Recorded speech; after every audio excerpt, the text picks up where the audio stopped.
All right, let's begin moving our character around, and we're gonna pick on the level class for right now. We've not done anything with our update method. It's just been kind of hanging out down here at the bottom. What I'm gonna do is I'm gonna move this a little bit further up to the top because we're gonna spend a little bit of time there, and it's kind of one of the more important ones, I'd say. We'll put it over here with the contact listener. And the update method is, well, here it is. Look at this. Performs any scene-specific updates that need to occur before scene actions are evaluated. Do not call this method directly. It is called exactly once per frame. So as long as the scene is presented in view and is not paused, you can actually pause your scene if you need to. Your scene subclass should override this method. Blah, blah, blah. And by the way, if you did want to pause your scene, you can just go self paused. There it is, equals yes. But yeah, so the important thing is we're not going to call it ourselves, but oddly enough, we're going to use this update method to call updates on our characters. All right, because if our scene is running and not paused, then we want our characters to be running too. Does that make sense? If not, then you know, obviously we don't want characters running around if our main scene is paused.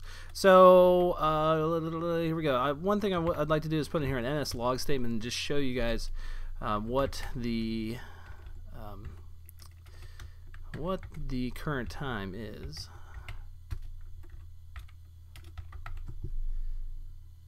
And here we go. All right, that's plenty of it. Let's grab our calculator, and so this is spitting out the time at, well, we can figure out the frame rate without even looking at it, but we're going to do that by taking one of those numbers. So let's paste this into our calculator, and then subtract the one before it, the previous time. So subtract that.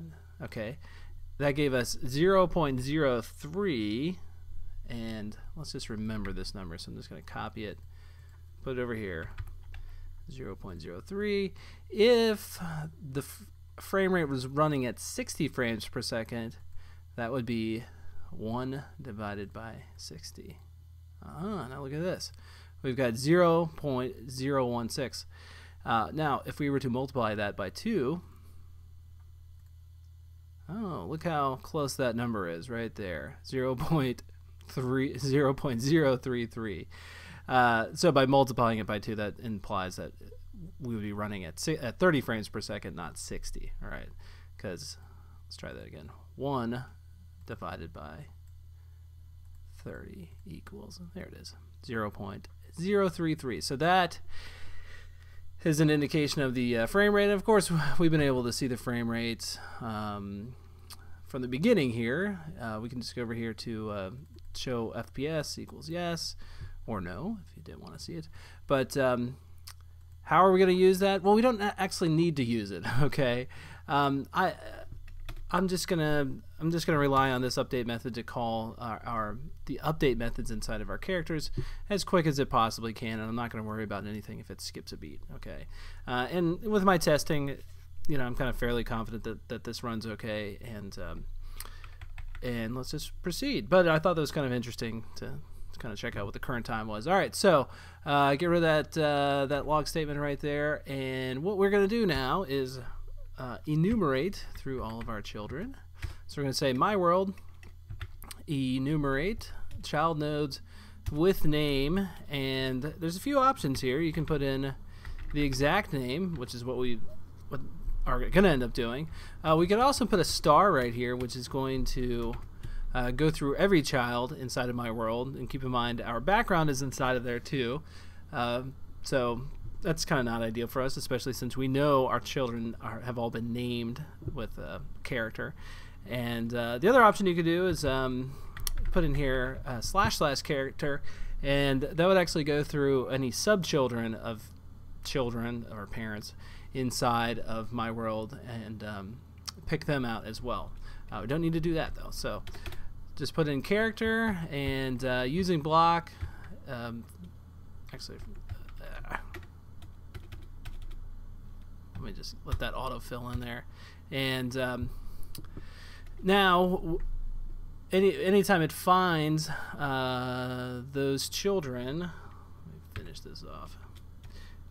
It's going to run the block of code that is inside of here. All right. So put a little note. It says do something if we find a character inside of my world. Now, for right now, I don't care if the character is a leader, if it's a follower, whatever it is.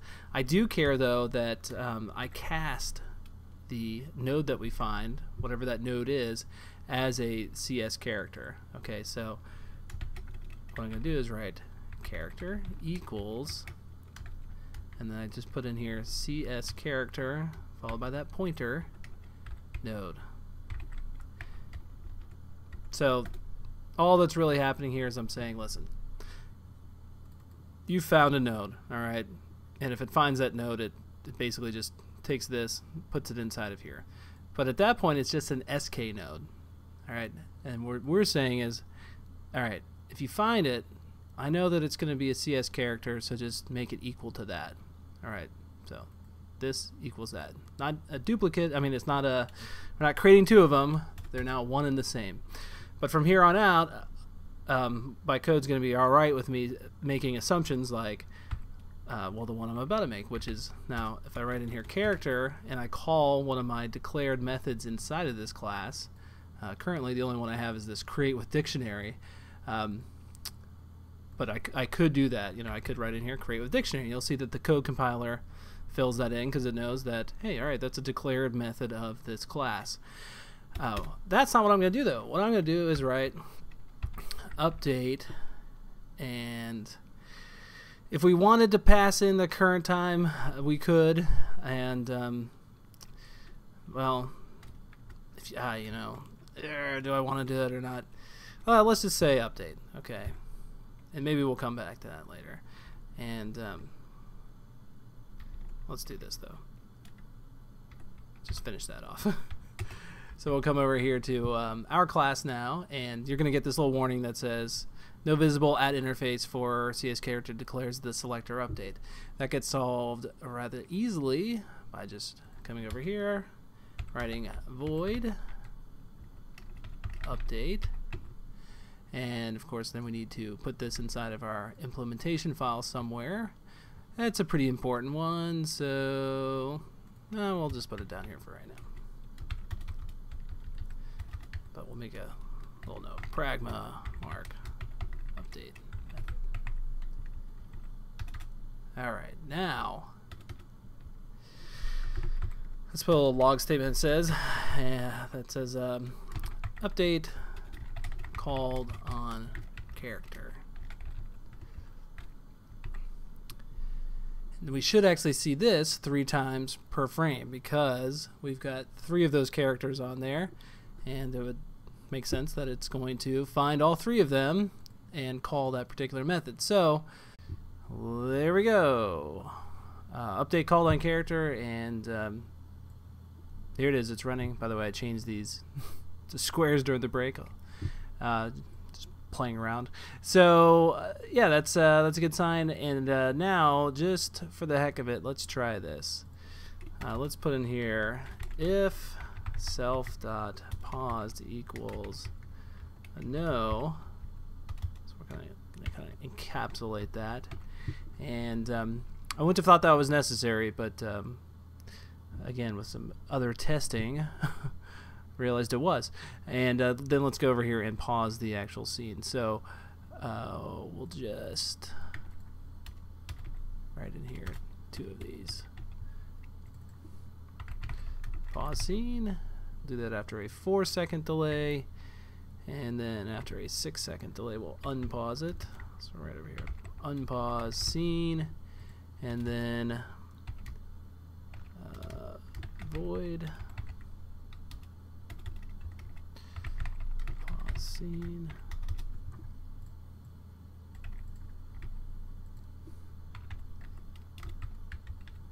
Okay, so we'll just write self.paused equals yes, self.paused equals no, and we're doing this, let's set the gravity down as well.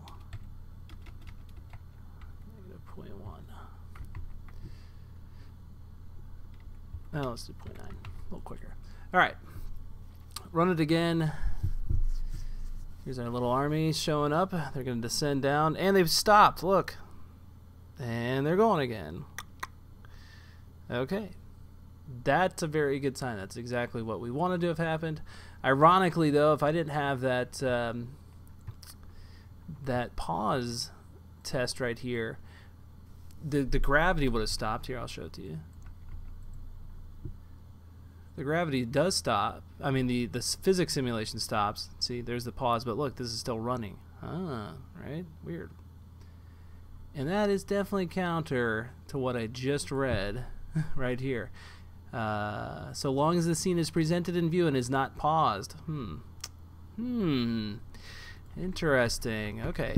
So let's stop that, and let's go ahead and set the gravity back to being at what it was before, at 0.0.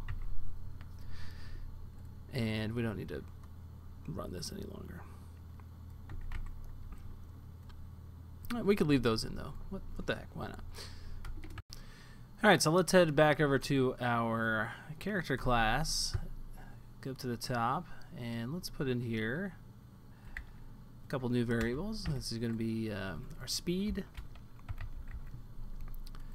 and the other one will be our current direction. And I'm making these short little int variables because, if you remember, well, for our direction, we only have 5 possibilities. 1, 2, 3, 4, 5. Yeah, 5 possibilities. And for the speed, you know, if something over 255 would just be absurdly fast for moving the character in tiny increments across the stage. So let's go back over here to the implementation file, and on both of these, what I'm going to do is set them up in the init statement. Speed is going to equal 5, and current direction is going to equal no direction. No direction at all. All right, now in this update method, come down here, let's get rid of that log statement. We are going to write our first switch statement for this project, and you can see as soon as you type switch, it begins to start to fill this in for you. Our expression that we're going to be testing is going to be the current direction, and one of our first cases will be if it happens to equal up. If so, then what we'll do is something right here, and that would be to write self.position. And we're affecting the entire self here, the entire class, not just the artwork inside of there. And we're going to put cg.make self.position.x would stay the same, and self.position.y is going to equal itself plus the speed. So our y-axis is going to be going up, and that's the only change that's going to be occurring here. Later on, we're going to put in a little bit of code for the members of the team that are not the leader. But for right now, this will work for us. And you know, one of the things I really like about the physics in this is that you can make changes to the x and y of the of your nodes, and you don't have to worry about always using the physics-based way of moving things, which is to apply an impulse or apply impulse and one other one. And we're going to end up looking at stuff like that later on, but just for our basic movement here, it just makes sense to use things like this, just affect the x and the y. So let's keep pasting these in here, and there we go. I'll leave us a little bit of room to add in some more things, and let's do one more here. Down, right. Oh, actually, I'll keep these in the same order as my notes. Right, And then for our last one here, we're going to put in no direction at all. And if that's the case, well, I suppose we don't need to run anything. So we'll make no changes. And I don't even really need to put that in there, but that's all right. And we can just put the default in here anyway, too. That's not going to do a thing. I guess I'll just, in case you do want to do something for no direction, leave that note in there. All right, down. We're going to subtract the speed. For left, we are going to subtract the speed, but we're going to do it from the x-axis. So minus speed, and then on this one. There we go. Okay, we shouldn't be seeing any changes right now because the only thing that's true would be our no direction. So nobody's going to be moving around. There's that message again. Springboard, whatever. We'll just have to quit the simulator. But we're going to change that in just a moment. So while the simulator's getting its act together, there we go. So nothing's going on. Nothing different. Let's put in our handlers for, and I'll put a little pragma mark here. Handle movement.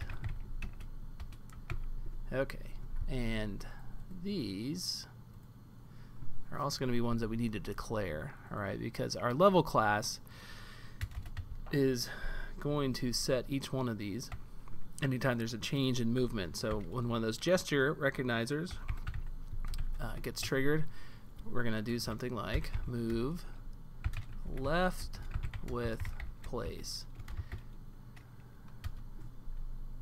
And this is going to be an NS number. I'd prefer that just to be an integer, but I'll explain why that's an NS number later on. And an NS number is an object. It's in our case, what we're going to end up doing is converting the number that we get in there back to a simple integer again. But again, you'll see why that is later. But what it refers to is the place is kind of your number in the line of followers. All right. And so we've got move left with place, move right with place, move down, move up. Okay. And later on we'll have things like stop moving, all sorts of other stuff. But this will do us plenty for right now. So go ahead and copy those, paste them over here, and let's just put in our opening and closing brackets instead of that semicolon. Alright. And just to keep things simple for right now, let's just put in here current direction equals left, current direction equals right, and you guessed it, I can just copy and paste this. Oh no, that's down, and this is going to be up. Okay, so let's go back over here to our level class, and we should put in here, let's find our, there they are, handle swipe left, and we are going to end up having to enumerate through all of our children again. And since we already have that code somewhere over here, it was in our update statement, let's just go steal it. So we'll copy this part, go over here to handle swipe left, paste that in there, get rid of that. You know, it's interesting. I didn't think about doing this before, but I could also leave in that statement that to test if it's paused. I guess it, it's pretty harmless if we leave it out, because if it's paused anyway, you're not going to see a thing. So yeah, in this case, we are going to just again cast our node as the character, and in doing so, then we can write a character, move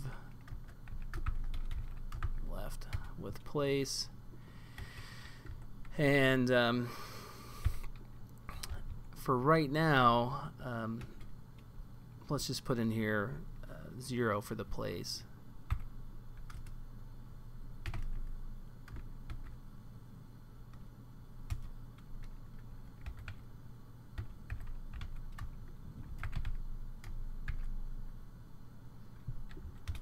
Actually, you know what? Come to think of it, we can put in the place right here. And you might be wondering, well, how do we know what the place is? Let's do this. We're gonna create a little integer variable that we can use inside of the statement. It's we're gonna need to put block in front of this though, just so that we can use it inside of this block right here. Okay. And this can be an unsigned car, short little integer, call it place, and we'll make that equal to 0. And hopefully, there we go, all those problems go away. And now what we'll do is, after that occurs, right, place plus plus, so we'll increment that up 1. And this is sort of making one assumption right here, which is that our leader is going to be found first, and in this case the leader definitely is, and that's because the leader has been added first. And remember, I did talk about earlier that, or did I mention that yet? Well, let's not skip ahead too much. So anyway, this assumes that the leader is going to be first, and in which case he is going to be at the 0 placement or top of the line. And then for subsequent characters, they're just going to basically be 1 or 2, at least in this example. And we'll do something later on to really ensure that the leader is always the first one in here. But we're not really using this place anyway when we change the direction. So this actually should be working right now. Let's just give it a quick test. And of course, we can't move up or down or left or right. Oh no, or right or, yeah, up, down, or right. But we can move left, hopefully. Okay, there they go. Bye-bye, guys. Doom, doom. And they'll run into each other. Cool. All right. So I was about to say, let's go ahead and let's do this. We'll write in here if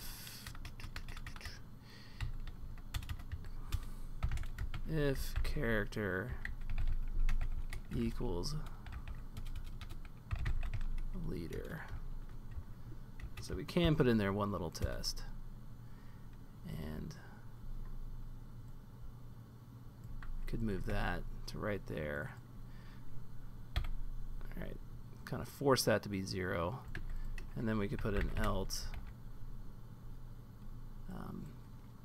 Well, we can just put an else statement. Okay, so if you're not the leader, you're someone else. All right.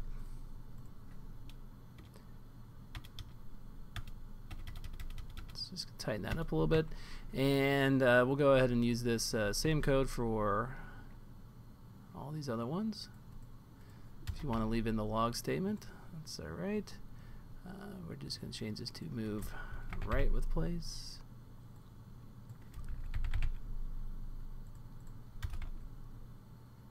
And move up. Move up.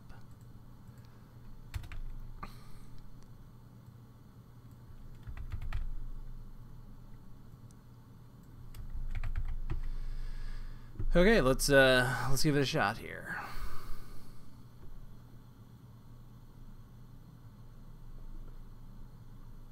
Boink, boink, boink. Move up. There they go. Move this way. Moving down. Moving all over the place. And of course, everything is staying centered on this guy. There we go. Pretty cool, huh?